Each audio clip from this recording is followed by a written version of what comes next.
Odisha communication ले समस्त को बहुत बहुत स्वागत। वर्तमान समय रे ओडिशा सरकार स्पेशल पोस्ट रिक्रुटमेंट करने चाहूँगी जेपरी टीजीटी ओडिया आमे जानी आगरू कौन करा जाउतला ना केवल टीजीटी आर्ट्स रे नियुक्ति दिया जाउतला। टीजीटी आर्ट्स रे जो माने नियुक्ति पाउथले से माने ऑल सब्जेक्ट पढ़ौतले आर्ट्स रो समस्त सब्जेक्ट किंतु वर्तमान समय रे ओडिशा सरकार स्कूल एंड मास एजुकेशन तरफ कौन करा जायछि ना जेपरी पूर्वर एलटीआर आपनकर नियुक्ति आसीतेला। एलटीआर रे टोटाल पोस्ट आर्ट्स कैटेगरी थिला 1984 पोस्ट एवं सी 1984 पोस्ट रु 496 टी करा जायछि टीजीटी ओडिया।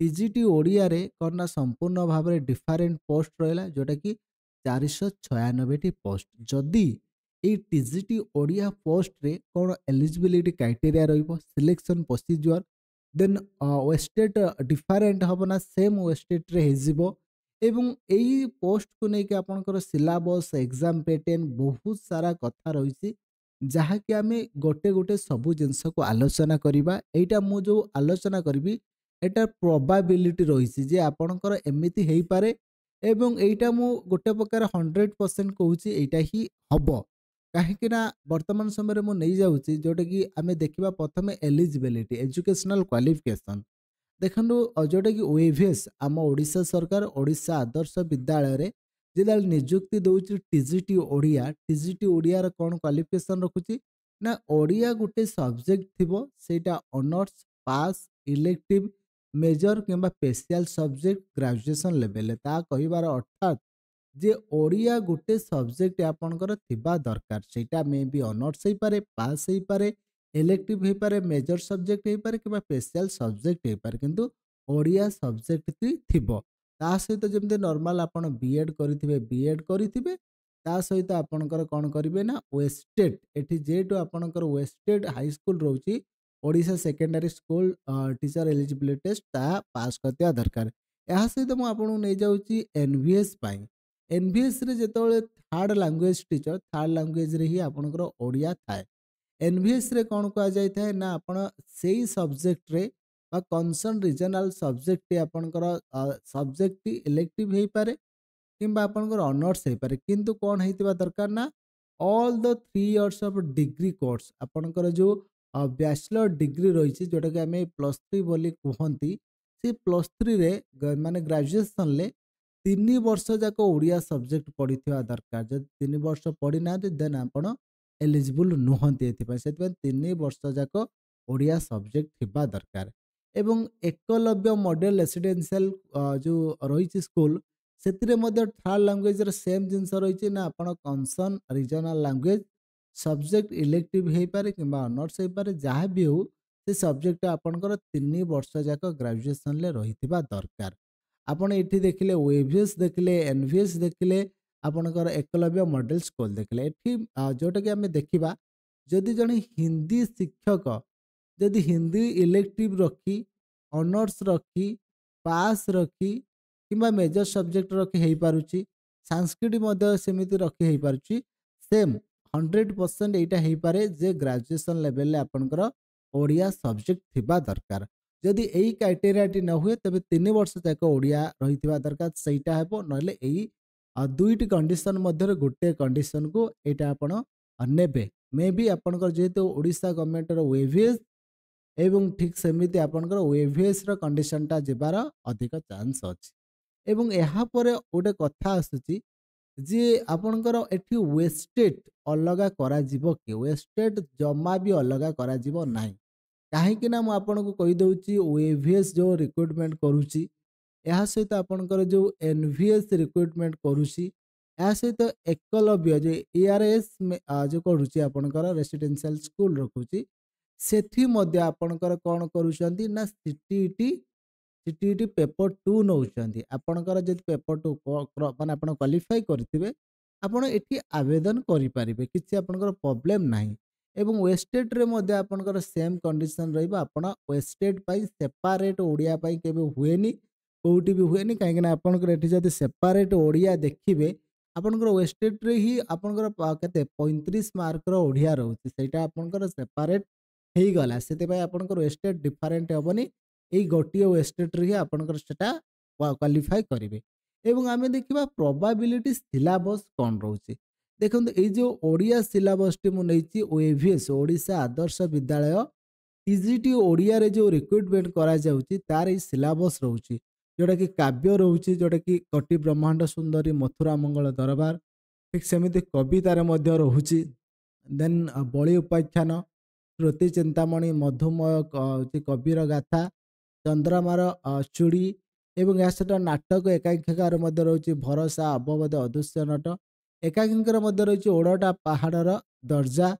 ଦେନ୍ ଗଳ୍ପ ମଧ୍ୟ ଏଠି ରହୁଛି ବୁଢ଼ା ଶଙ୍କାରୀ, ବିଶ୍ୱାସ, ଘାସ। ଏବଂ ପ୍ରବନ୍ଧରେ ରହୁଛି ସାହିତ୍ୟ ଓ ଜୀବନ, ମାନବିକତାର ମାନଦଣ୍ଡ, ଏକଲବ୍ୟର କଥା, ସେମାନଙ୍କର ଆତ୍ମଲିପି, ସତ୍ୟବାଦୀ ସ୍କୁଲ ଯେଉଁଟା ରହିଛି। ତାପରେ ତୀରେ ତୀରେ ତୀର୍ଥ, ଏଇଟା ସିଲାବସ୍ ରହୁଛି। ଦେନ୍ ପ୍ରାଚ୍ୟ ଓ ପାଶ୍ଚାତ୍ୟ ତତ୍ତ୍ୱରେ ରହୁଛି ଆପଣଙ୍କର ରସ, ରୀତି, ଗୁଣର ବିଧି। ଦେନ୍ ଅଳଙ୍କାର ଏବଂ ଅଳଙ୍କାରର ବିକାଶ ଧାରା। ଦେନ୍ ରହୁଛି ଅନୁପ୍ରାସ, ଯେଉଁ ବିଭିନ୍ନ ପ୍ରକାର ଅଳଙ୍କାର। ତାପରେ କ୍ଲାସିସିଜିମ୍, ରୋମାଣ୍ଟିକିଜିମ୍, ତା ଉପରେ ମଧ୍ୟ କ୍ୱେଶ୍ଚନ୍ ରହୁଛି। ସାହିତ୍ୟର ସଂଜ୍ଞା ଓ ସ୍ୱରୂପ ରହୁଛି।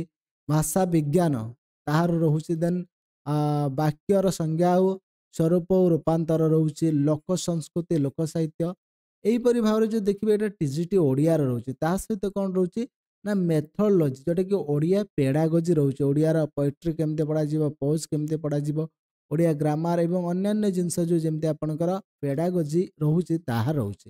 এইটা ଆପଣଙ୍କର କ'ଣ ରହୁଛି ନା OAVS ର ସିଲାବସ୍, ଯେଉଁଟାକି ଟିଜିଟି ଓଡ଼ିଆ ପାଇଁ। ଦେନ୍ ରହୁଛି କ'ଣ ନା এইটা ମୁଁ ଦେଖାଉଛି NVS ନବୋଦୟ ବିଦ୍ୟାଳୟ, ଏକଲବ୍ୟ ରେସିଡେନ୍ସିଆଲ ମଡେଲ ସ୍କୁଲ, ଏଇ ଦୁଇଟା ଯାକର ସିଲାବସ୍ ସେମ୍ ରହିଛି, ଯେଉଁଥିରେ କି ଓଡ଼ିଆ ଗଦ୍ୟ ସାହିତ୍ୟ ରହୁଛି, ଓଡ଼ିଆ ସାହିତ୍ୟର ଇତିହାସ, ଓଡ଼ିଆ ଉପନ୍ୟାସ, ଦେନ୍ ପଦ୍ୟ ସାହିତ୍ୟ ରହୁଛି। ଦେନ୍ ପଦ୍ୟ ସାହିତ୍ୟର ବିକାଶ, ପ୍ରାଚୀନ ଏବଂ ଏହା ସହିତ ବାକ୍ୟରଣ ମଧ୍ୟ ରହୁଛି। ଓଡ଼ିଆର ଭାଷା ବିକାଶ, କ୍ରମ ବିକାଶ ଏବଂ ବାକ୍ୟରଣ, ଏଇସବୁ ଜିନିଷ ଆପଣଙ୍କର ଟିଜିଟି ଓଡ଼ିଆ ଯେଉଁଟାକି ନବୋଦୟ ବିଦ୍ୟାଳୟ କରୁଛି ଏବଂ ଏହା ସହିତ ଏକଲବ୍ୟ ରେସିଡେନ୍ସିଆଲ ମଡେଲ ସ୍କୁଲ କରୁଛି। ସେଥିପାଇଁ ସବୁଠୁ ମୁଖ୍ୟ ଯଦି ଟିଜିଟି ଓଡ଼ିଆ ପାଇଁ ପ୍ରିପେୟାର କରିବେ, ବର୍ତ୍ତମାନ ସମୟରେ କ'ଣ କରିବେ ନା ଆପଣମାନେ ବିଶେଷ କରି ଏଥିରେ ଯେଉଁ କମନ୍ ପାର୍ଟ ରହୁଛି, କମ୍ପଲସରି ପାର୍ଟରେ ଯେଉଁ ଆପଣଙ୍କର ରହୁଛି, ଯେଉଁଟାକି ଆପଣଙ୍କ ରିଜନିଂ, କମ୍ପ୍ୟୁଟର ଲିଟେରାସି ଯେଉଁ ରହୁଛି, ପ୍ରିଲିମିନାରୀ ଏକ୍ଜାମିନେସନର ଯାହା ବି ସିଲାବସ୍ ରହୁଛି ସେ ସମସ୍ତ ସିଲାବସ୍କୁ ଆପଣଙ୍କୁ ପ୍ରିପେୟାର କରିବା ପାଇଁ ପଡ଼ିବ। ପ୍ରିଲିମିନାରୀ ଏକ୍ଜାମିନେସନ୍ ସହିତ ଆପଣଙ୍କୁ ନେକ୍ସଟ କ'ଣ ଦେଖିବା ପାଇଁ ପଡ଼ିବ ନା ଯେଉଁ ରହିଛି ସବଜେକ୍ଟିଭ, ଯେଉଁଟାକି ଓଡ଼ିଆରେ ଯେଉଁ ରହିବ ଓଡ଼ିଆ ସବଜେକ୍ଟିଭ, ସେଟାକୁ ଆମକୁ ଦେଖିବା ପାଇଁ ପଡ଼ିବ।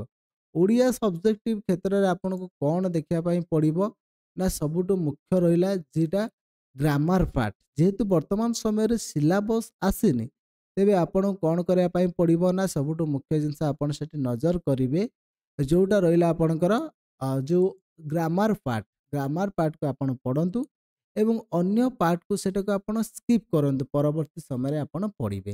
ଦେଖନ୍ତୁ ଯେପରି ଆମେ ଜାଣିଛନ୍ତି ପ୍ରିଲିମିନାରୀ ଏକ୍ଜାମିନେସନରେ ଯେଉଁ ପାର୍ଟ ଗୁଡ଼ାକ ରହୁଛି ତାକୁ ପ୍ରିପେୟାର କରିପାରିବେ ଏବଂ ଓଡ଼ିଆରେ ଗ୍ରାମାର ପାର୍ଟକୁ ଆପଣ ପ୍ରିପେୟାର କରିବେ। ପୁରା ସେମ୍ ଟୁ ସେମ୍ ରହିବ, ଏଥିରେ କିଛି ବି ଚେଞ୍ଜ କରାଯିବନି। ଟିଜିଟି ଓଡ଼ିଆ ଯାହା, ଟିଜିଟି ଓଡ଼ିଆର ପେ ସ୍କେଲ୍ ଏବଂ ଟିଜିଟି ସୋସିଆଲ ଷ୍ଟଡିଜ୍ ଯେଉଁଟାକି ଟିଜିଟି ଆର୍ଟ୍ସ ସମସ୍ତଙ୍କର ସମାନ ରହିବେ। ଏଥିରେ କିଛି ବି ଅସୁବିଧା ନାହିଁ ବା କିଛି ଡିଫରେଣ୍ଟ ଜିନିଷ ନାହିଁ। ଯେମିତି ରହିଛି ମୁଁ କହିଦେଲି କ'ଣ ନା ସେଠିରେ ଜେନେରାଲ ଷ୍ଟଡିଜ୍ ରହିବ, ଏରିଥମେଟିକ୍ ରହିବ, ଲଜିକାଲ ରିଜନିଂ ରହିବ, କମ୍ପ୍ୟୁଟର ଲିଟେରାସି ରହିବ, କରେଣ୍ଟ ଆଫେୟାର୍ସ ରହିବ। ଏଇଟା ପ୍ରିଲିମିନାରୀ ଏକ୍ଜାମିନେସନ୍ ନିଶ୍ଚିନ୍ତ ଭାବରେ ସେମ୍ ରହିବ। ଏବଂ ମେନ୍ ଏକ୍ଜାମିନେସନ୍ କ'ଣ କରାଯିବ ନା ମେନ୍ ଏକ୍ଜାମିନେସନ୍ଟା ଆପଣଙ୍କର କେବଳ ହିଁ ଓଡ଼ିଆ ଆସିବ, ଯେଉଁଟାକି କମନ୍ ଏକ୍ଜାମ୍ ରହିଲା ଏବଂ ମେନ୍ ଏକ୍ଜାମ୍ରେ କେବଳ ଓଡ଼ିଆ ହିଁ ରହିବ। ଏଇଟା ମ୍ୟାକ୍ସିମମ୍ରୁ ମ୍ୟାକ୍ସିମମ୍ 100% ସତ, ଯେମିତି ମଲ୍ଟିପଲ୍ ଚଏସ୍ର କ୍ୱେଶ୍ଚନ୍ ହେଉଛି, ଅନଲାଇନ୍ ଏକ୍ଜାମିନେସନ୍ କରାହେଉଛି, ସେମ୍ ଟୁ ସେମ୍ ରହିବ।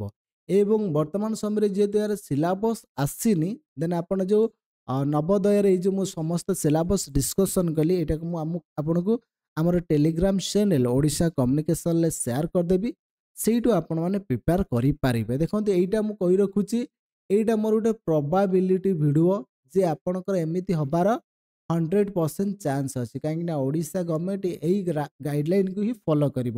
ଏହା ବ୍ୟତୀତ ଅନ୍ୟ କୌଣସି ଗାଇଡ଼ଲାଇନ୍ ଆସିବନି एवं सिलेबस रे मे भी किसी चेंजेस हो पारे बट आपणकर मैक्सिमम एटा समान रहिबो जे पर्यंत सिलेबस आसीनी से पर्यंत यही समस्त कंडीशन को फॉलो कर प्रिपेयर करि परिबे जेतेबेले ऑफिशियल अपडेट आसीजिबो सेतेबेले मु आपनको डिटेल्स आउ थरे डिस्कशन करिदेबी निश्चित भाव में वीडियो को एटी रखिबा पुणी देखा हबो नेक्स्ट अपडेट रे से पर्यंत विदाय नबा जय जगन्नाथ जय ओडिशा थैंक यू।